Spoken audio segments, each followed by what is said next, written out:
Los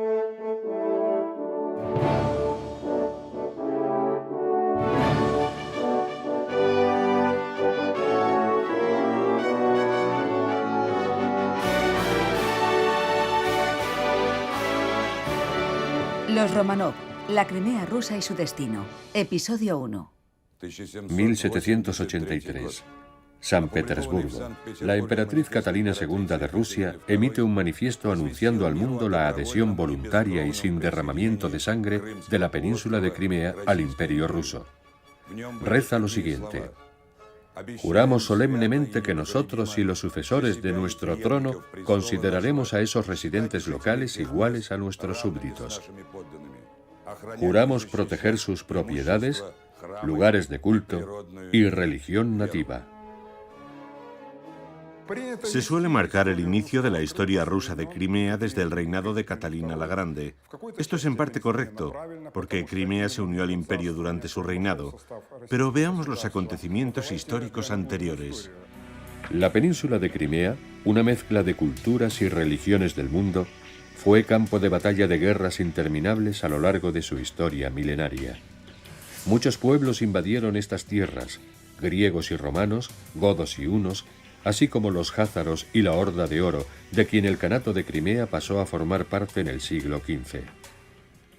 Los rusos ya habían estado aquí entre los siglos X y XII, mucho antes de que la Horda de Oro invadiera estas tierras, mucho antes de que los primeros tártaros de Crimea aparecieran por aquí. En el siglo X, toda la población de la península hablaba griego, y la religión principal era la ortodoxa. En el año 987, el príncipe Vladimir el Grande, de la dinastía rúrica, sitió la ciudad-fortaleza de Quersoneso Táurica y entregó un ultimátum. Si la princesa bizantina no se casaba con él, el ejército ruso avanzaría hacia Constantinopla. El emperador bizantino Basilio II accedió a casar a su hermana Ana con la condición de que Vladimir se convirtiera al cristianismo ortodoxo. En el verano del año 988, Ana llegó a Quersoneso, llamada más tarde Korsun por los rusos. Vladimir y su ejército fueron bautizados aquí. Luego se casó con Ana. Posteriormente se llevó a cabo la cristianización de Rusia y Crimea se convirtió en su cuna. En Crimea, el cristianismo ortodoxo imperó durante muchos siglos hasta la expansión del Islam, en el siglo XIV. Era un gran centro cristiano de tradiciones bizantinas. Existía el Principado Ortodoxo de Teodoro, que ocupaba el territorio actual de la región de Bakhchisaray. Las tradiciones desaparecieron más tarde. El declive gradual del Imperio bizantino condujo a la ocupación tártaro-mongola de la península en el siglo XIII. ¿Qué ocurrió para que el poder cayera en las manos de los khanes crimeos de la dinastía Giray? No sucedió pacíficamente, sino por medio de la acción militar. Los tártaros recibieron ayuda de su poderoso soberano, el Imperio Otomano, y sus fuerzas armadas determinaron el destino de Crimea. A finales del siglo XV, el cristianismo fue eliminado en Crimea tras la caída del Imperio bizantino. Aunque otros países han conservado muchos monasterios e iglesias, en Crimea 70 monasterios y centenares de iglesias fueron destruidos. Solo sobrevivieron 3 santuarios: la iglesia de Hrusivka, el monasterio de San Jorge en Cabo Violent y nuestro monasterio. La historia del monasterio Cueva de la Asunción o de Bakhchisaray de siglos de antigüedad constituye un testamento vivo de la presencia del cristianismo en el territorio crimeo. De no haber sido por la Horda y los turcos, Crimea habría seguido siendo con toda probabilidad un país cristiano. El Kanato de Crimea se convirtió tal vez en el enemigo más cruento de Rusia. Los rusos tuvieron que luchar contra los suecos y los teutones y contra los lituanos y los polacos, pero parece que su enemigo más temible era el Kanato de Crimea. En la época soviética era costumbre omitir hablar de las antiguas confrontaciones entre Moscú y Crimea debido a una comprensión equivocada de la amistad entre países. De ahí que la página heroica de la defensa de las fronteras del sur de Rusia contra la agresión crimea fuese prácticamente borrada de la historia de Rusia. Se construían barricadas en los bosques. Si no había bosques, se construían vallas y fortalezas. La longitud de la línea de barricadas era comparable a la Gran Muralla China. Fue construida para proteger Moscú de las invasiones desde el sur, desde Crimea. Sirvió, sí, pero no siempre. Desde 1478, el Kanato de Crimea fue considerado oficialmente un vasallo del Imperio Otomano y su principal proveedor de esclavos de los países eslavos. Los gobernantes turcos comprobaban regularmente qué estado eslavo estaba en auge, Rusia o Polonia. Entonces, un número masivo de jinetes tártaros tomaba rumbo a Cracovia, la capital de Polonia, o a Moscú. Y Moscú se llevó la peor parte. Cada año, el 3 de junio, el Día de la Virgen de Vladimir, la Iglesia Ortodoxa rusa conmemora los eventos de 1521, cuando las hordas del Khan de Crimea, Mehmed Giray, se dirigieron a Moscú, incendiando y saqueando ciudades y pueblos y asesinando a sus habitantes. Mientras el gran príncipe Basilio III reunía a sus tropas, el Khan tuvo una visión en la que la Madre de Dios aparecía acompañada por un poderoso ejército. Aterrado, Mehmed Giray huyó de Moscú. 50 años más tarde, Moscú fue sacudido por otro ataque devastador. El Khan crimeo Devlet Giray consiguió atravesar la línea de barricadas aproximándose a Moscú. Devlet tomó e incendió la capital rusa. Solo sobrevivió el Kremlin. Durante el ataque, decenas de miles de personas fueron tomadas como esclavos o quemadas. La esclavitud proliferó en Crimea. Desde allí, miles y miles de esclavos, polacos, ucranianos y rusos, fueron trasladados a diferentes países del Mediterráneo, incluido el norte de África. El alcance de la esclavitud fue inconcebible. En el transcurso de varios siglos, millones de esclavos atravesaron Crimea de camino a diferentes regiones de Europa.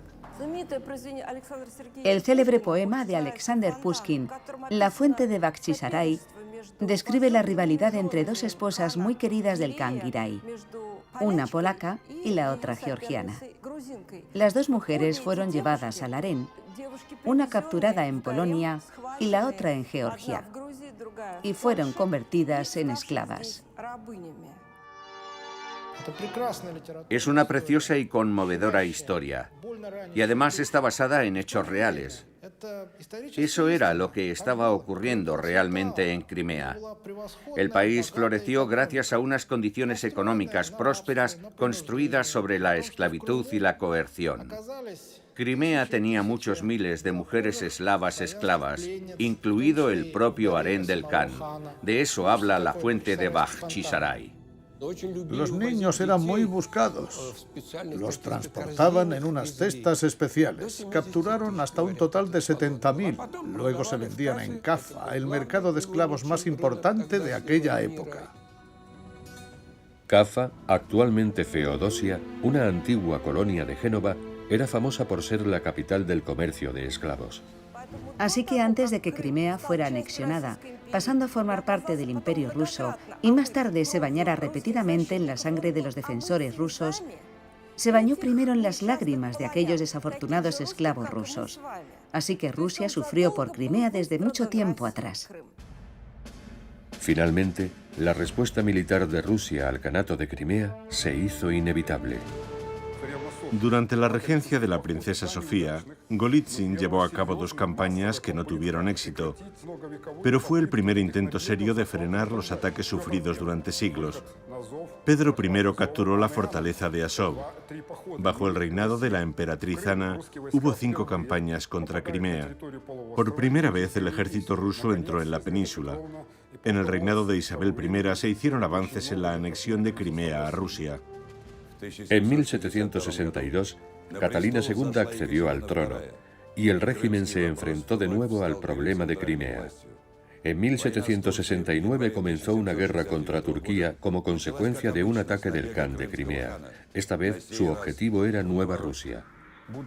Como vasallo de Turquía, el Kanato de Crimea tenía que proveer un cierto número de soldados a instancias del sultán turco. Los turcos utilizaban constantemente el Kanato de Crimea como punta de lanza del Imperio Otomano. Pero aquel ataque resultó ser el último.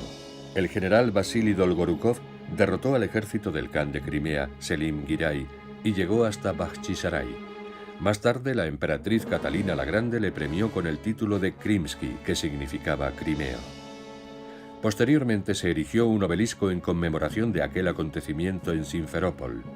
El 10 de julio de 1774, en el pueblo de Kushuk-Kainarka, el Imperio ruso y el otomano firmaron un tratado en virtud del cual Crimea fue declarada independiente de Turquía. Crimea alcanzó la independencia en 1774. Fue una jugada geopolítica. Crimea no sería turca, pero tampoco formaría parte del Imperio ruso.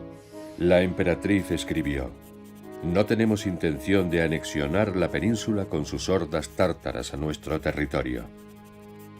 Pero es preferible para ellos romper la lealtad a Turquía y permanecer independientes para siempre».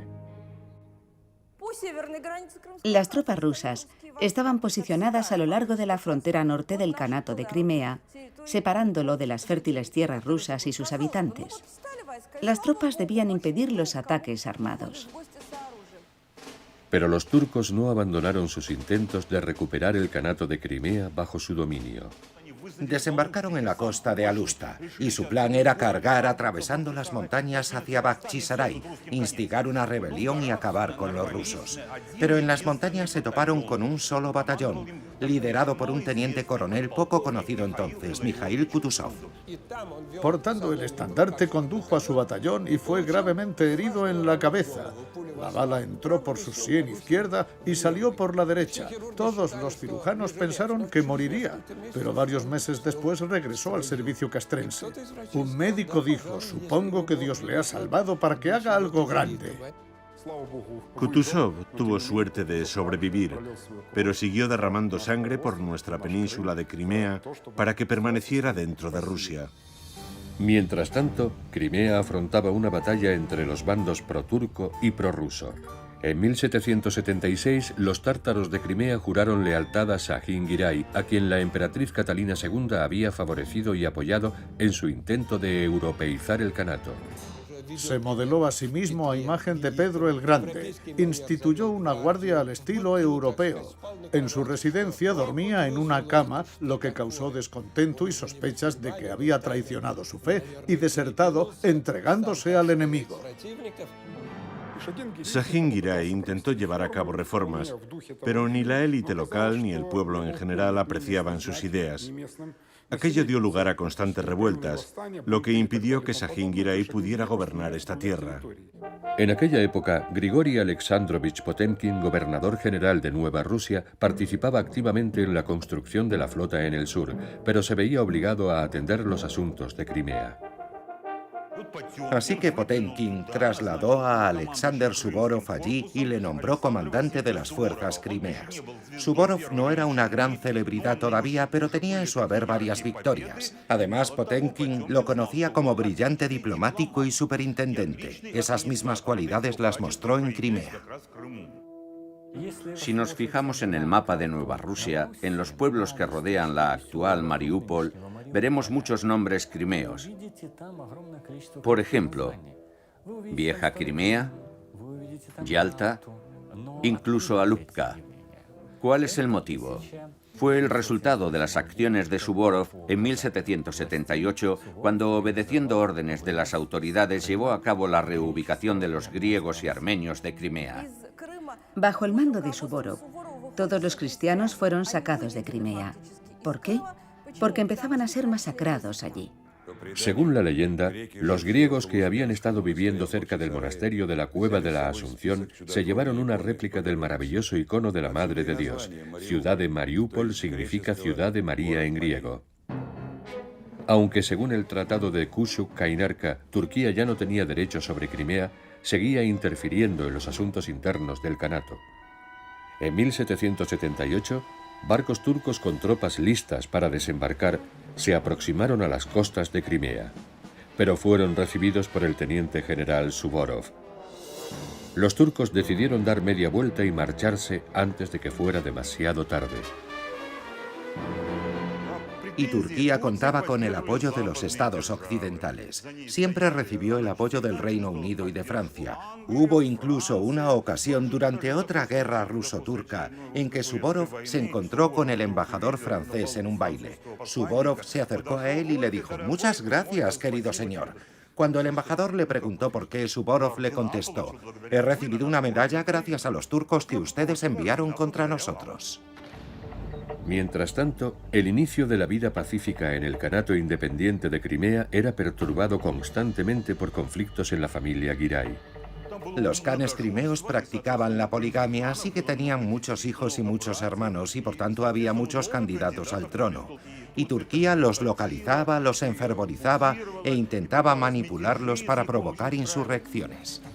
Los 10 años de reinado de Shahin Giray no llevaron prosperidad al Kanato de Crimea. Cuando algunos de sus familiares, entre ellos Batir Giray, desembarcaron en Crimea con un pequeño ejército, la guardia de estilo europeo de Shahin Giray cambió de bando, y este logró escapar de milagro huyendo a Kerch bajo la protección de las tropas rusas. Catalina II escribió a Potemkin: «La península de Crimea ha sido una de las razones principales de nuestro conflicto con los turcos desde hace tiempo. Su transformación en una región libre e independiente solo ha creado nuevos problemas para nosotros». La emperatriz recibió un informe que decía: «Los crimeos no quieren ni a Shahin ni a Batir Giray como khanes que los gobiernen y desean convertirse en ciudadanos rusos. Shahin Giray se encontró aislado y abdicó del trono». Era un punto conflictivo permanente debido a las nuevas fronteras. Existía la amenaza constante de una nueva guerra. La única forma que tenía el Imperio ruso de acabar con aquella amenaza era anexionando Crimea a su estado. En el otoño de 1782, camino de San Petersburgo, Potemkin escribió su famoso manifiesto, dirigido a Catalina II, con el fin de impulsar su decisión final de anexionar Crimea. Potemkin definió el problema con claridad. Debido a su ubicación, Crimea estaba rompiendo las fronteras rusas. Aunque la anexión de Crimea no puede fortalecerla ni enriquecerla, le proporcionará paz y seguridad. Y le siguieron las palabras muy relevantes hoy en día. No preste atención a la envidia de Europa. No tenga miedo. Sus descendientes la exaltarán. Por supuesto, ella tenía dudas, pero me atrevería a asegurar que los argumentos de Potemkin jugaron un papel crucial en la toma de su decisión. Y decidió no emplear más dinero y esfuerzos en sofocar las insurrecciones y en ayudar a Shahin Giray. La anexión de Crimea era lo mejor para el Estado y para el pueblo. Así que el 8 de abril firmó, todavía en secreto, un manifiesto sobre la anexión de Crimea. Potemkin viajó a Crimea para reunirse con la élite local y el clero con el fin de allanar el camino para el cambio de ciudadanía. Les dijo honestamente: basta de escaramuzas e insurrecciones. Escuchad, estáis siempre librando guerras siguiendo la voluntad de Turquía. Someteos a la emperatriz rusa y tendréis paz y tranquilidad. ¿Queréis que os muestre un ejemplo? Fijaos en los tártaros de Kazán. Su religión es honrada y tienen todos sus derechos. Sin duda, el primero en comprometerse con Rusia fue el clero. Luego le siguió el resto. ¿Cómo consiguió Potemkin que su mensaje convenciera al clero? Un hombre leal siempre sabe entender a otro hombre leal. Potemkin aceptó el compromiso de lealtad del clero y la élite local con Catalina II en una ceremonia que se celebró cerca de Belogorsk, en la explanada de la cima de la montaña blanca Akkaya. La élite de Crimea escuchó el manifiesto y besó el Corán. Y asimismo prometió su conversión voluntaria como súbditos leales del Imperio ruso y de la emperatriz Catalina la Grande. 2 semanas antes, Suvorov había aceptado el compromiso de las hordas Nogai en Kubán. Se necesitaron varios días más para que los crimeos firmaran el compromiso en los diferentes pueblos y ciudades. Entonces Potemkin envió mensajeros a San Petersburgo, donde la emperatriz estaba nerviosa, y llegaron, por fin. Potemkin escribió: Majestad, decidle a vuestros historiadores que rellenen sus tinteros. El gran acuerdo está hecho. Cuando Catalina II recibió el mensaje de Potemkin, comunicándole que el compromiso era voluntario y no había habido derramamiento de sangre, debió sentirse enormemente aliviada. Y solo después de haberse llevado a cabo el compromiso de lealtad, una especie de referéndum en la época, el manifiesto se hizo público. Por extraño que pueda parecer, el manifiesto de Catalina la Grande sobre la anexión de Crimea no supuso entonces un cambio significativo para la propia península. El manifiesto iba dirigido principalmente a la Europa de la Ilustración, a la que Rusia quiso notificar la adquisición de los nuevos territorios. La airada respuesta de la Europa ilustrada no se hizo esperar. Potemkin le escribió a Bezborodko: pregúntele al rey prusiano qué haría si tuviera un vecino en sus fronteras que se dedicara a cometer pillajes, incendios y a esclavizar a su pueblo. ¿Sería benevolente? No, no lo sería. Le borraría de la faz de la tierra. Francia recibió una respuesta llana y simple. Hace algunos años, ustedes se anexionaron Córcega, que no representaba ninguna amenaza para su nación. Déjennos en paz. Son cuestiones internas y viejas cuentas pendientes que solo nos incumben a nosotros. Eso fue todo. 8 meses más tarde, Turquía reconoció la anexión de la península de Crimea al Imperio ruso. El principal objetivo de Potemkin durante los primeros años fue mantener el valor de la anexión de Crimea sin derramamiento de sangre para evitar un posible descontento de la población. Los ciudadanos de Crimea debían ser incluidos en la vida general del Estado, teniendo en cuenta sus particularidades.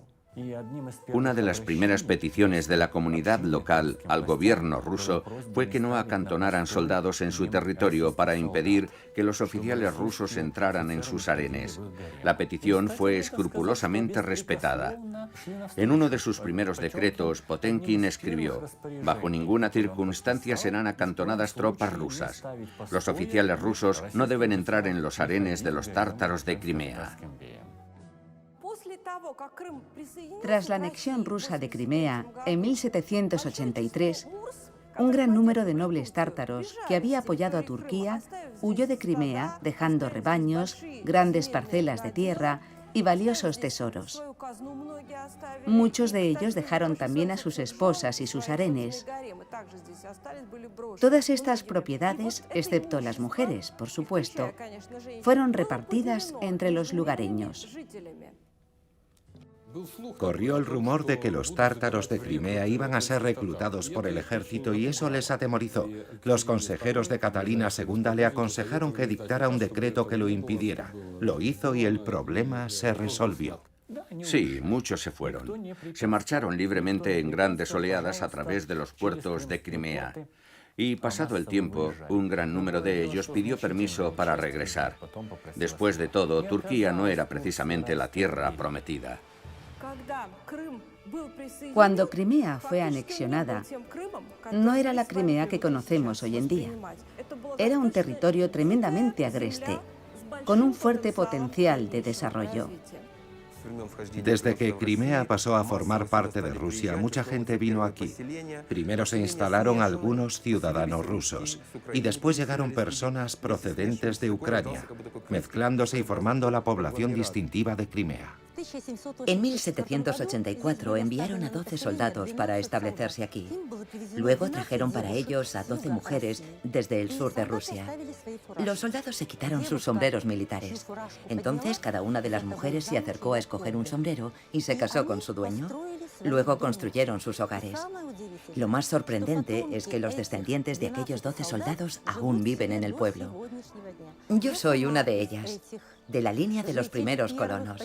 Una Crimea de octava generación, por así decirlo.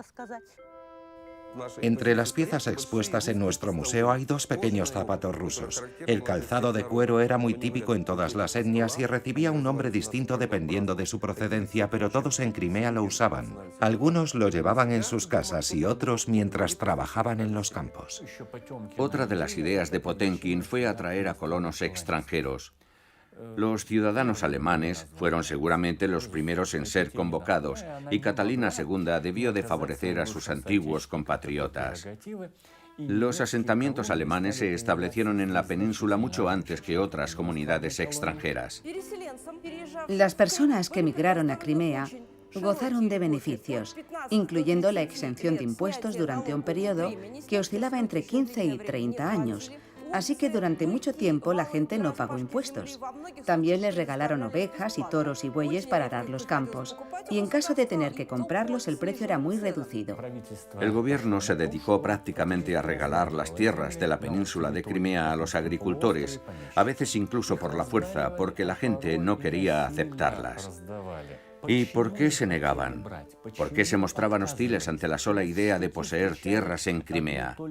En primer lugar, no había suficiente población y, en segundo, no había suficientes carreteras. La climatología en la región es especialmente dura. El agua dulce escasea y el aire es pesado. También conviene recordar que a finales del siglo XVIII se produjeron varias epidemias de cólera y peste, y todas provenían del sur. Se establecieron estaciones de control sanitario y cuarentenas para combatir las epidemias.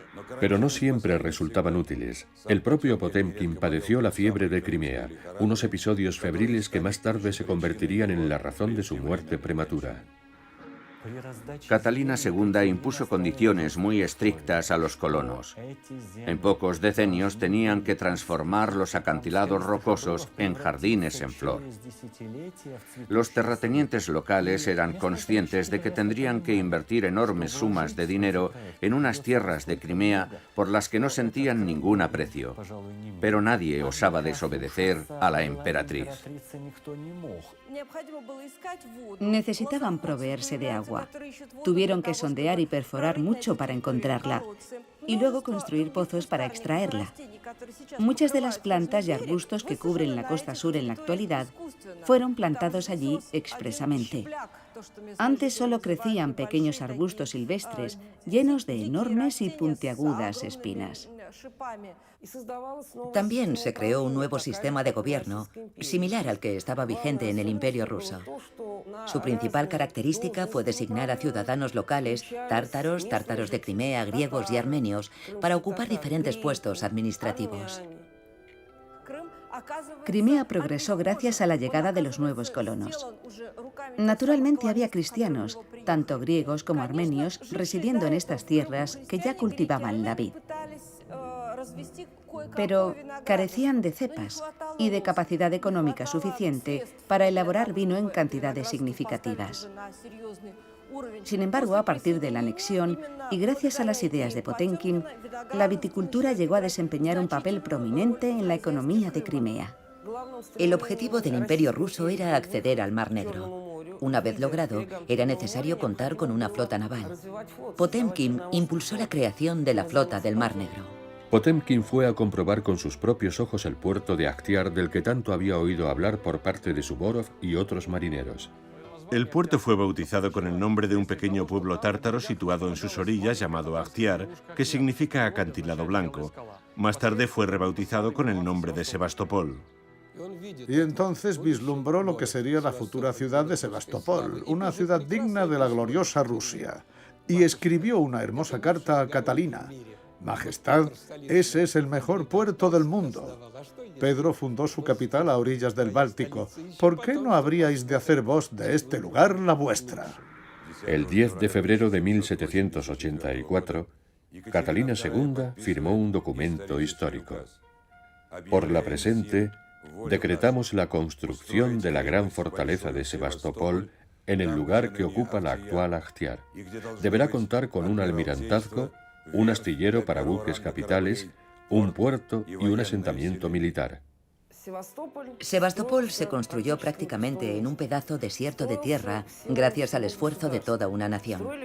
Y fue construido principalmente por los marineros y soldados que habían luchado y se habían establecido allí. Construyeron casas para ellos mismos, astilleros y edificios administrativos y pavimentaron las calles. El famoso muelle, actualmente conocido como Krafskaya, fue creado entonces y más tarde se convertiría en un símbolo de la actual Sebastopol. En Crimea es imposible obviar la importancia geopolítica que representa la base militar de Sebastopol en el Mar Negro. Sebastopol nació y se desarrolló como base militar. Ha sido y será siempre la base de la flota rusa en el Mar Negro por voluntad de Dios, de la naturaleza y del pueblo. Potemkin construyó una ciudad con un destino realmente memorable. Estoy convencido de que en la gloriosa ciudad rusa de Sebastopol erigirán algún día un monumento en honor del ilustre fundador de Sebastopol, el príncipe Tabrichevsky, Grigori Alexandrovich Potemkin. Sin embargo, Potemkin hizo de Simferópol la capital de Crimea. Era una ciudad nueva construida en el lugar que ocupaba el pueblo tártaro de Akhmessit. Fue construida respetando el entorno y, por supuesto, teniendo en cuenta las tradiciones arquitectónicas tártaras. Cualquier persona que contemple la ciudad hoy podría pensar, ha estado aquí desde siempre. Pero lo cierto es que fue creada partiendo de una idea de Potemkin. Simferópol se concibió como una red de rutas de transporte. Todas las mercancías del continente llegaban a la península a través de Simferópol. Obviamente, los mercaderes prosperaron gracias a dicho comercio, y la ciudad creció a un ritmo vertiginoso. Simferópol significa ciudad del bien común. Sebastopol, ciudad venerable. Feodosia es un nombre antiguo restaurado. Eupatoria fue bautizada así en homenaje al rey Mitrídates Eupator. Y Táurica es un nombre que proviene de la antigüedad, derivado de los tauros, llamados así por los griegos. Lo más probable es que Catalina II quisiera destacar la historia profunda de la región y su conexión con la gran civilización antigua. Los extensos planes de Potemkin requerían importantes inversiones financieras. Catalina nunca le negó el dinero. Firmó un decreto tras otro, dedicando fondos tanto para la construcción de Sebastopol como para la restauración de Feodosia y Bakhchisaray. Y con todo no fueron suficientes. Cabe destacar que Potemkin invirtió también su riqueza personal en la región. No todos los miembros del gabinete de Catalina estaban contentos con la anexión. Muchos pensaban que los fondos invertidos para el desarrollo de Crimea eran demasiado ingentes y que el dinero nunca sería recuperado. Catalina II estaba muy interesada en las tierras anexionadas y en sus gentes. Leía las exuberantes cartas de Potemkin en las que le describía las estepas, los campos llenos de flores y el agradable frescor del aire. Y, sin embargo, no estaba plenamente convencida de estar haciendo lo correcto y temía estar gastando demasiado dinero. ¿Lo hacía por una buena razón? El 6 de enero de 1787, un bullicioso tren imperial partió de Sarskoe Selo. Así comenzó el famoso viaje de Catalina II a las tierras del mediodía, conmemorado más tarde en medallas con una breve inscripción: Viaje a la bondad. El viaje a Crimea de Catalina II estuvo rodeado de muchas leyendas, incluyendo una muy célebre sobre cómo fue recibida por un escuadrón de amazonas. Por supuesto, no eran verdaderas amazonas, sino mujeres griegas, esposas e hijas de oficiales griegos del ejército ruso. Pasaron mucho tiempo aprendiendo a montar a caballo en sillas de montar para hombres, ataviadas con largas y hermosas faldas. Acudieron a recibir a Catalina en el camino y tomaron el carruaje bajo su protección. Después, el escuadrón de amazonas partió hacia la estepa y el carruaje regresó escoltado por la guardia tártara de Crimea. Otra de las ideas de Potemkin fue incluir a los tártaros de Crimea en la caballería militar. La caballería militar fue creada a base de voluntarios. Se anunció que cualquier ciudadano de los nuevos territorios podía alistarse voluntario en los regimientos montados Besley de los tártaros de Crimea. Besley es una palabra tártara que significa jinete militar. Fue un espectáculo digno de ver. Los antiguos adversarios acompañando a la emperatriz rusa como su escolta de honor. Entonces ocurrió un incidente. El camino a Bakhchisaray era muy empinado y los caballos del carruaje de Catalina se desbocaron, incapaces de detenerse, hasta que los jinetes crimeos lograron sujetar a los caballos. La emperatriz mantuvo la templanza en todo momento. Después, ya en Bakhchisaray, Catalina fue recibida por los nobles de Crimea. Para la emperatriz fue un momento lleno de simbolismo, pues se detuvo exactamente en el mismo lugar desde el que los khanes de Crimea habían estado gobernando y dando órdenes de atacar las tierras rusas. También se quedó maravillada ante la famosa fuente de Bakhchisaray, que fue motivo de inspiración para crear las hermosas fuentes de su residencia en el Palacio de Invierno, que alberga actualmente el Museo del Hermitage. Catalina estaba sin duda extasiada. Pasó la noche en el Palacio del Khan y allí escribió su célebre poema. Le encantaba escribir poesía, aunque la rima no era precisamente su fuerte. Se titulaba «Ayer estuve reposando en el cenador del Khan», y a sus críticos les escribió que Pedro el Grande y muchos otros antepasados habrían pagado una enorme suma por semejante adquisición. Un incidente desagradable tuvo lugar durante su estancia en Bakhchisaray. Unos nobles extranjeros de la escolta de Catalina decidieron en broma contemplar el rostro de las mujeres locales tártaras y estuvieron a punto de ser lapidadas hasta la muerte. Cuando Catalina II se enteró, les expresó su enorme disgusto. Les dijo: ¿cómo os atrevéis? Estáis en el corazón de mi nuevo dominio, entre gente que ha depositado su confianza en mi ejército. ¿Y os permitís semejante comportamiento? Eran dos nobles extranjeros, un austriaco y un francés. Les ordenó que a partir de ese momento respetaran los modos y costumbres, especialmente los religiosos del pueblo musulmán, cuyos ciudadanos se habían convertido en sus súbditos. La emperatriz prosiguió su viaje mientras los acompañantes europeos de Catalina se quedaban asombrados ante algo más que el exotismo local.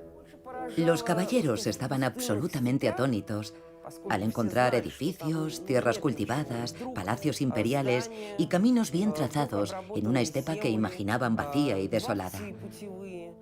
Hasta los propios caminos fueron motivo de asombro, con los célebres hitos de Catalina cada 10 verstas.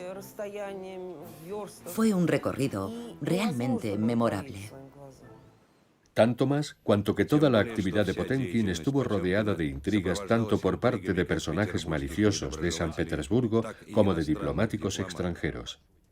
Los rumores suelen acompañar siempre a las personas que realizan grandes empresas. Entre otras maledicencias, circulaban rumores que aseguraban que la flota desplegada en Sebastopol era enteramente falsa.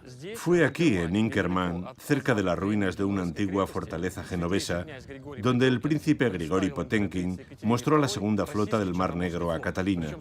Había sido construida en solo 4 años. Este era el llamado puerto de Actiar. Los barcos fueron construidos aquí.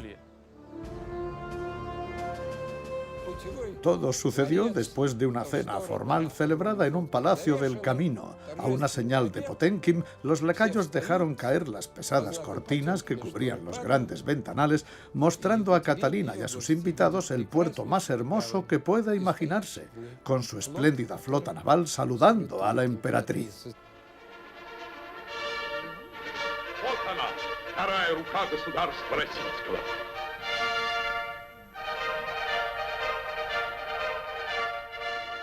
Mirando por la ventana, su acompañante le dijo: «Ahí tenéis, majestad, los célebres barcos hechos de cartón».